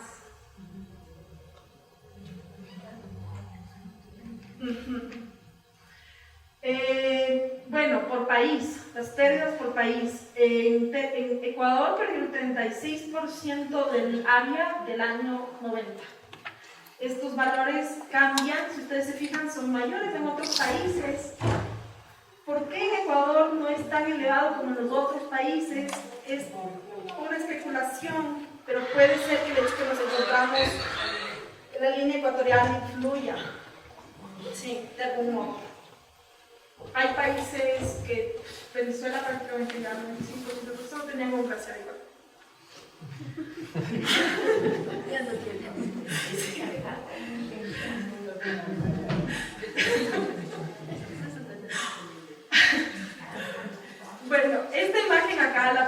porque creo que dice mucho. No sé si reconocen el glaciar que está ahí. Voy a hacer una pausa mientras lo ven para tomar agua. Les tomo la lección, si les reconozco. No creo que es un glaciar, pero la entidad geográfica, no sé si la conocen. O sea, si la identifican. Este es una imagen del Sangay. ¿Por qué la puse aquí? Porque el Sangay está muy cercano al bosque amazónico, ¿no es cierto? Entonces no necesariamente tendrá glaciar, ¿no es cierto? Pero ¿por qué puse esta imagen? Porque siento que es muy decidora de cómo el bosque amazónico bombea agua, ¿no es cierto? Que llega hacia las cordilleras, y estas cordilleras contienen las condiciones necesarias nuevamente climáticas para la formación de nieve o la formación de glaciares. Algo que es súper interesante es que hay más glaciares del lado de la cuenca amazónica que del lado del Pacífico. Sí. Ay, no. Sí. Estamos aquí. No, si quieren, sí. Pero el estudio, porque el estudio de ustedes sí abarcó incluso también la cordillera occidental, abarcó todo. Las pérdidas comparativamente han sido muchísimo más altas en la parte occidental. Ahora lo vamos a ver. Sí, ahora justo lo vamos a ver. Pero quería como dejar un poco planteado el hecho de que para el establecimiento de los glaciares, no solo el tema temperatura es importante, pero la cantidad de la humedad en el ambiente.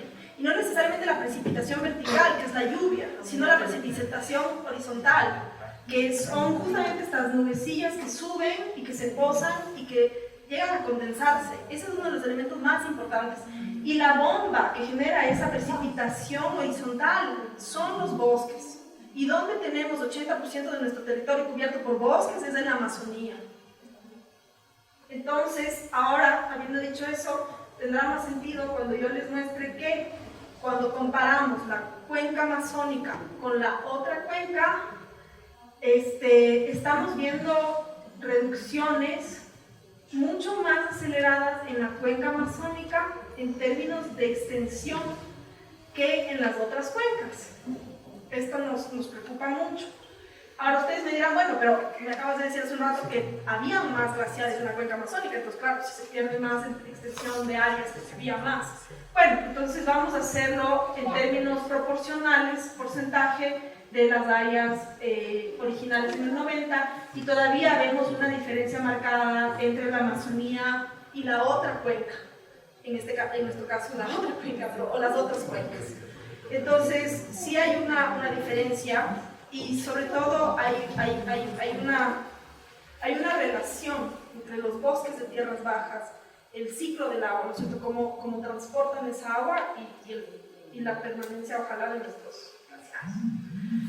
En términos político-administrativos también hemos diferenciado cuánto se está perdiendo. Si ustedes recuerdan el mapa original que les mostré en unos primeros slides, no abarcamos la totalidad de algunas de estas provincias. Estos datos provienen solo del recorte de Amazonía, pero podemos extraer información a nivel provincial, si es que esa es la necesidad de los actores. Y ustedes nos preguntaban, bueno, y entonces, ¿ahora qué estamos haciendo al respecto? Además de seguir este mapeo, este monitoreo espacial y temporal que actualizamos año a año, como les dijimos al inicio, estamos arrancando con un proyecto que se llama Mapiomas de Agua, que va a ser una detección mensual de las aguas superficiales, también usando técnicas de teledetección. Estamos recién iniciando, pero tenemos la perspectiva de publicarlo, digamos, hacia 2 años, donde quizás entendiendo, a diferencia del otro dato que es anual, estos datos serán mensuales, entender cómo van cambiando, cómo se van expandiendo los cuerpos de agua, cómo se van reduciendo en una temporalidad más fina, que sería al mes, para poder generar esas acciones que ustedes decían. Esto nos dicen los modelos predictivos. Esto es lo que venimos viendo. Ok, ahora juntamos estas dos informaciones y vamos a generar acciones, ¿cierto? Basadas en la información. Esta es la plataforma. En este momento Mapeamos Agua solo está operativo dentro del área de Brasil, pero como les dije, estamos expandiendo al resto del área de los otros países que conformamos la cuenca amazónica, y nuestra expectativa es tener una plataforma como esta. Por ahora podrían visitar esta plataforma, que es la de Brasil, y más o menos ver el tipo de producto que estamos hablando. Y quiero agradecerles a todos por su atención, y espero que les haya gustado la presentación.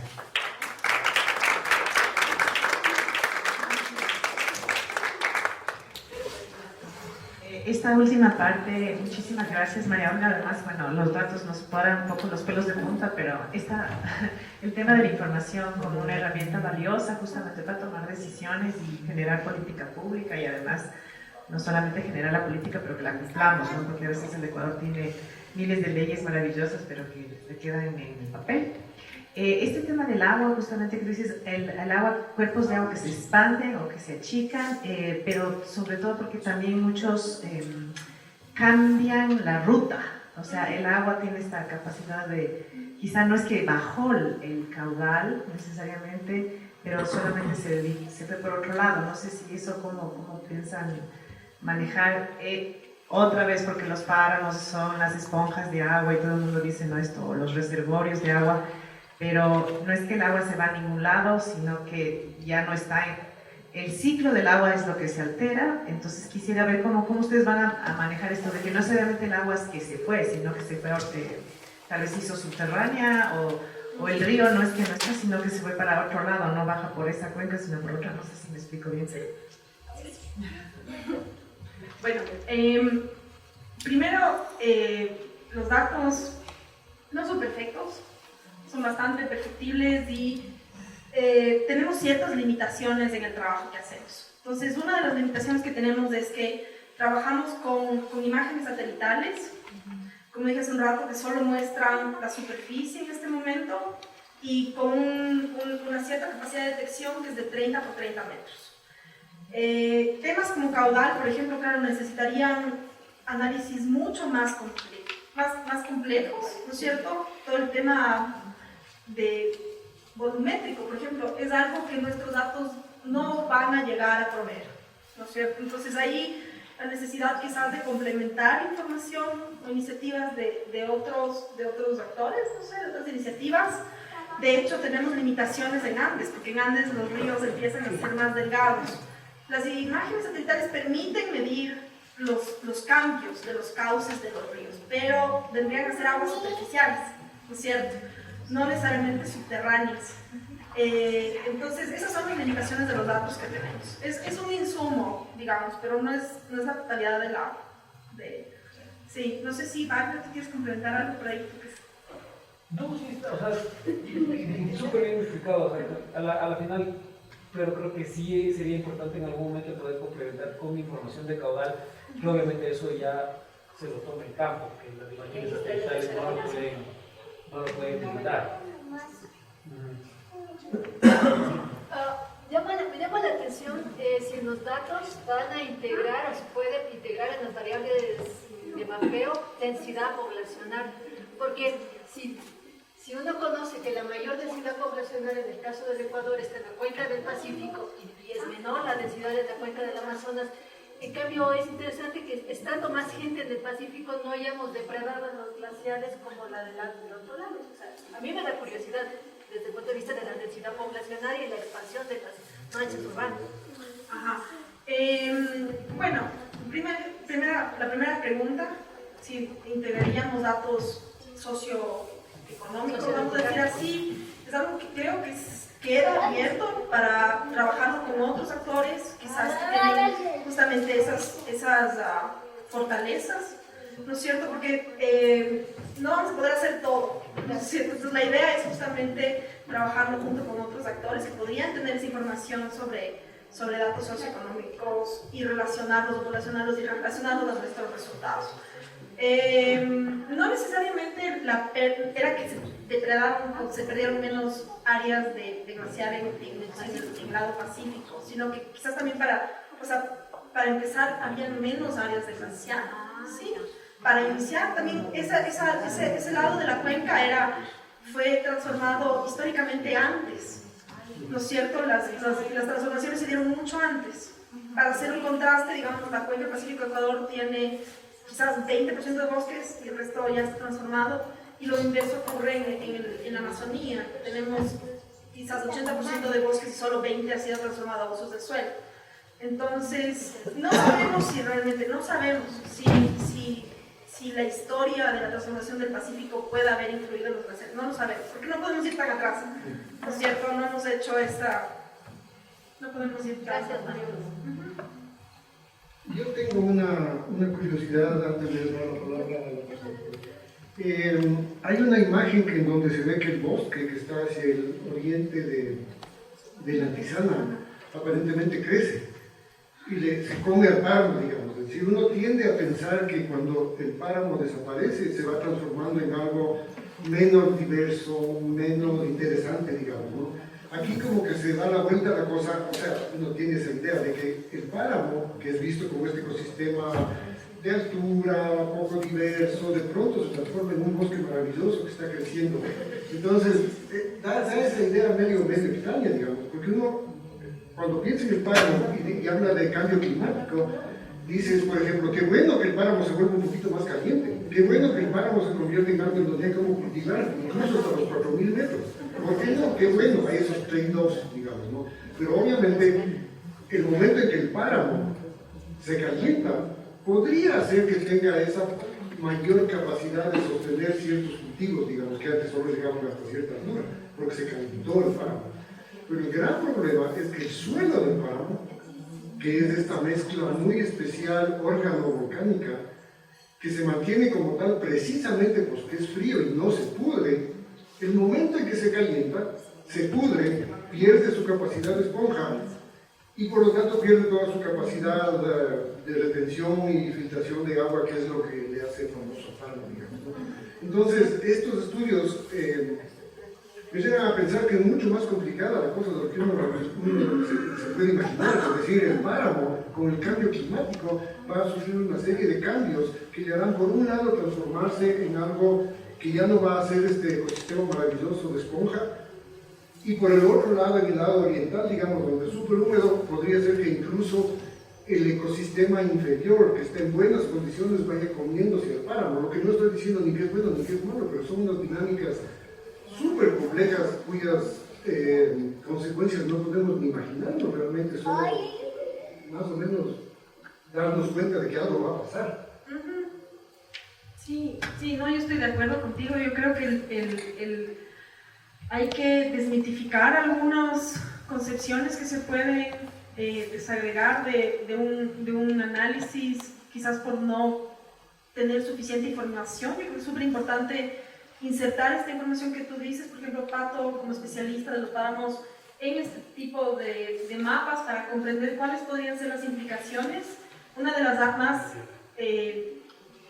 obvias para mí también sería que los páramos son también zonas muy ricas en carbono, ¿no es cierto? De carbono en el suelo, y de algún modo estos procesos también fomentan un proceso de pérdida de carbono en la atmósfera que aceleran a su vez mucho más el cambio climático.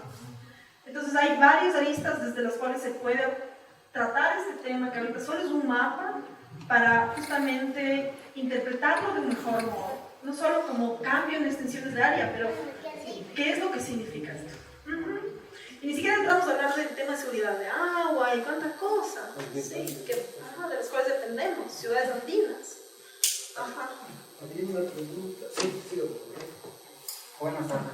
Precisamente es que me salta esta gran preocupación, digamos así. Si por un lado tenemos menos posibilidades de retener agua a partir de los páramos, por otro lado también estamos siendo afectados por procesos de retroceso de glaciares las posibilidades de mantener agua de manera natural para las poblaciones va a ser bastante preocupante en las próximas décadas, aún manteniendo estos índices de emisiones de gases de efecto invernadero. Si se sube esas emisiones, va a ser la cosa mucho más compleja.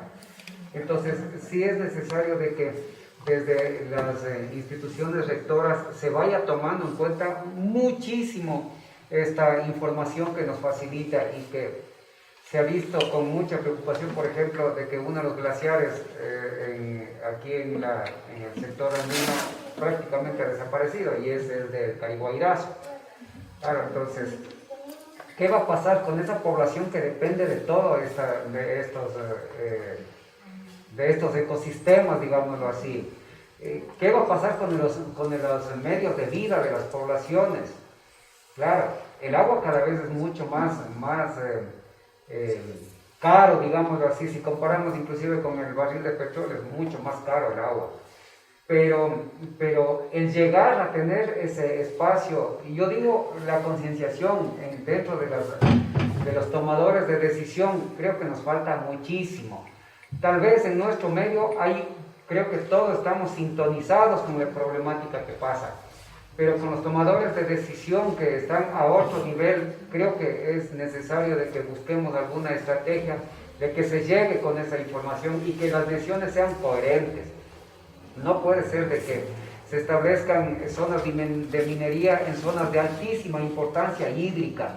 Entonces, claro, ahí parecería de que estamos dando más posibilidades hacia la minería que hacia el ser humano, ¿correcto? Entonces, consideramos que sí se debería influenciar hacia estos estamentos con esta información, así que sea digerible para todos los espacios.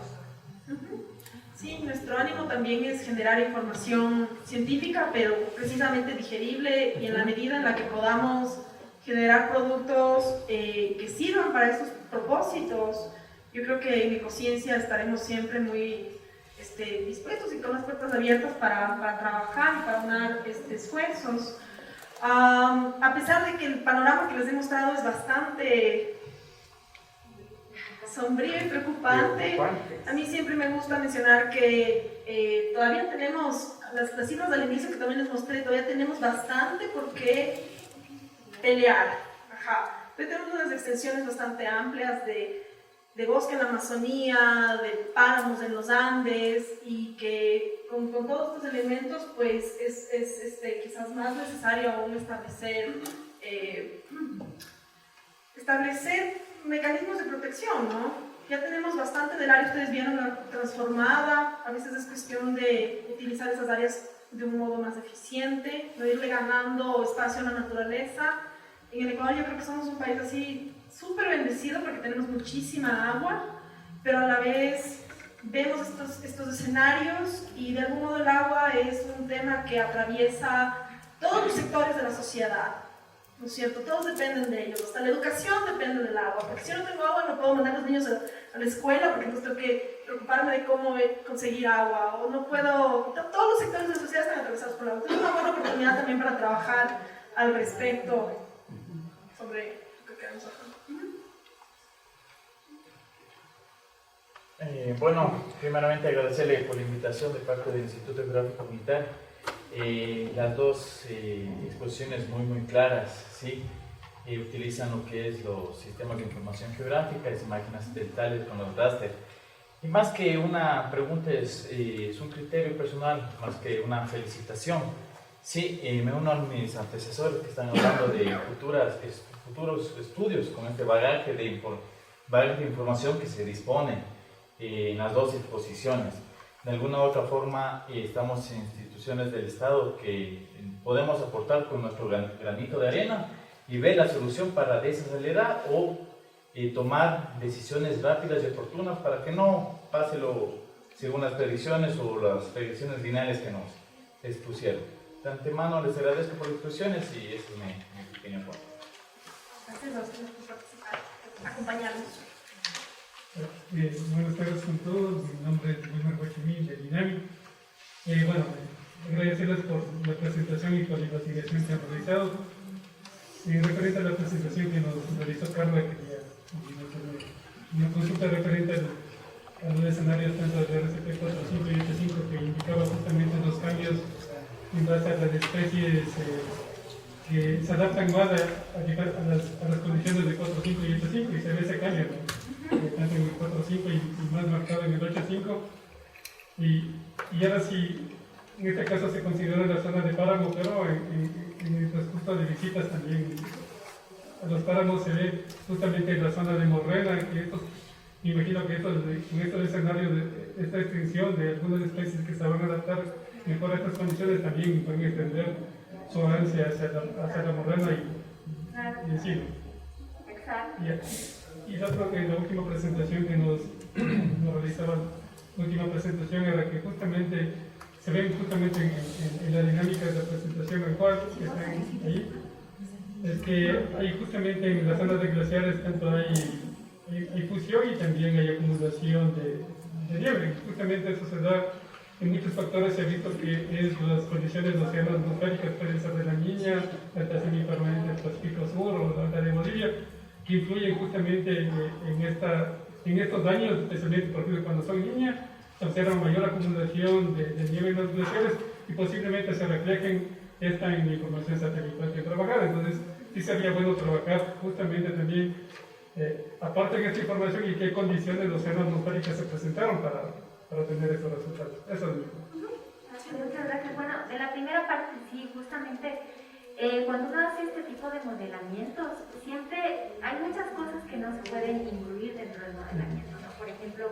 factores como el que mencionan, ¿no? La influencia de las morrenas y cómo esta tal vez también va a contribuir a una reducción significativa de las áreas de páramo, por ejemplo, y en la calidad. Entonces, siempre, todo estudio quisiera incluir todas las variables que realmente influencian en la naturaleza a la presencia de una determinada especie, en este caso los páramos, ¿no? Entonces, siempre hay ese tipo de limitaciones de información, así como mencionó María Olga, que le gustaría incluir un montón de otras variables para volver los modelos mucho más acordes a la realidad, ¿no? Entonces, siempre ese es el reto. Sin embargo, pese a las limitaciones que pueden presentar este tipo de estudios, siempre es un indicador de información útil para la planificación. O sea, no deja de resaltarse la utilidad de este tipo de información para la puesta en práctica de medidas. ¿No? Eso es lo que quería comentar. Gracias por su comentario y también gracias, qué bueno que Dinami también esté aquí.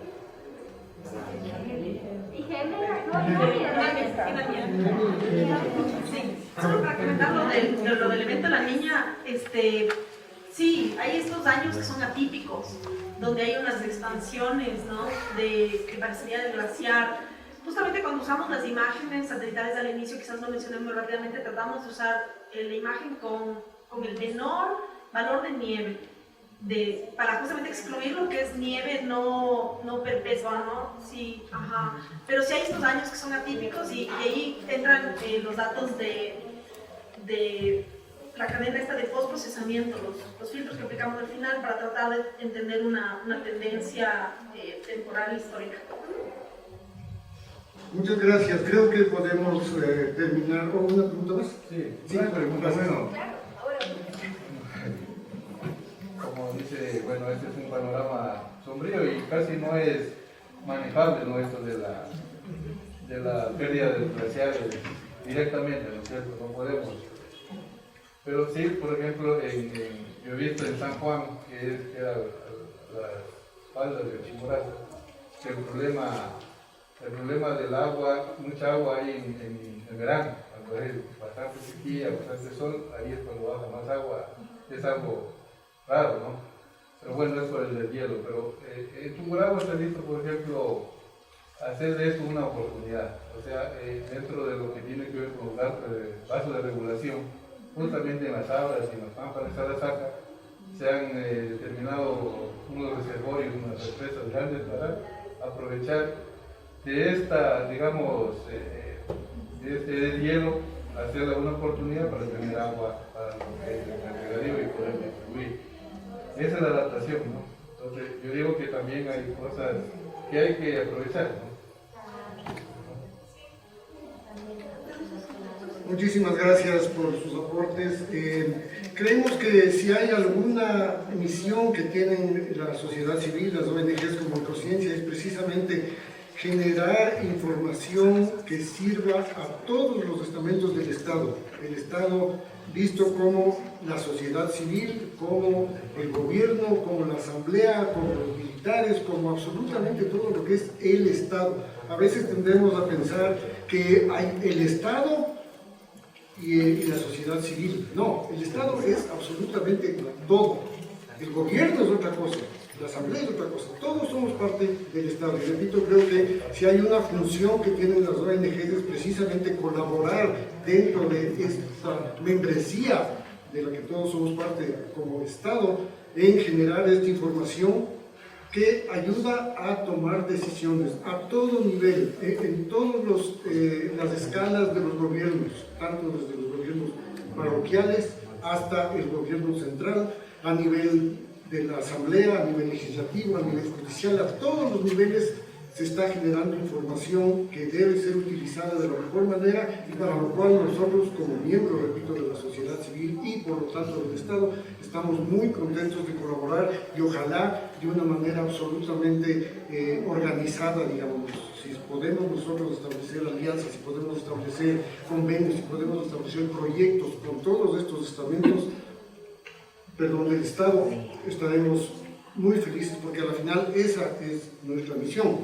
Quería terminar con una idea que se me ocurrió ahorita. Estábamos hablando de una reunión de parameros que estamos tratando de sacar un libro con la información más actualizada sobre los páramos, precisamente como parte de esta misión, digamos, de la sociedad civil de mantener informado al Estado sobre en este caso los páramos. Y hablábamos de que algo está pasando en Quito. No sé si ustedes han visto las que se llaman susanitas o ojos de poeta.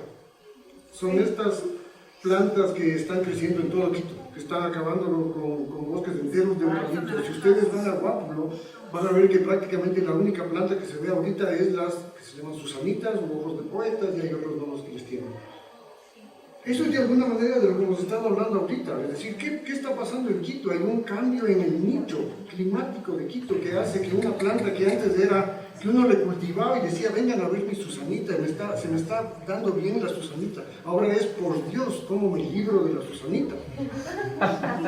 En serio, o sea, realmente, no sé si ustedes se han dado cuenta, pero si no se han dado cuenta todavía, fíjense en lo que está pasando en Guápulo, en Ilaló, en todas las quebradas de Quito están anaranjadas.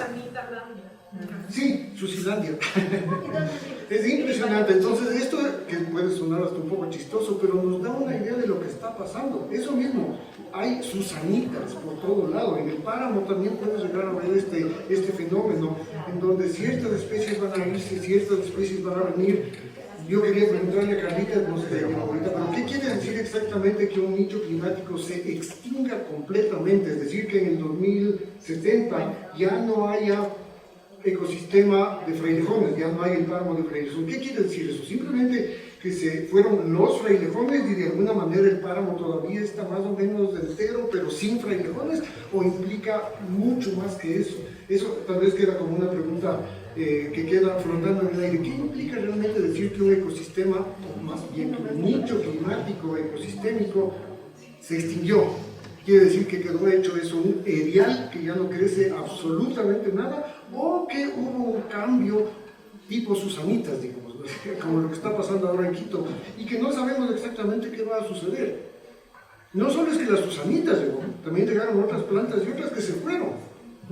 Acuérdense ustedes de los árboles de Navidad que se hacían no con pino, sino con las sachas naranjillas, que se les pintaba de blanco.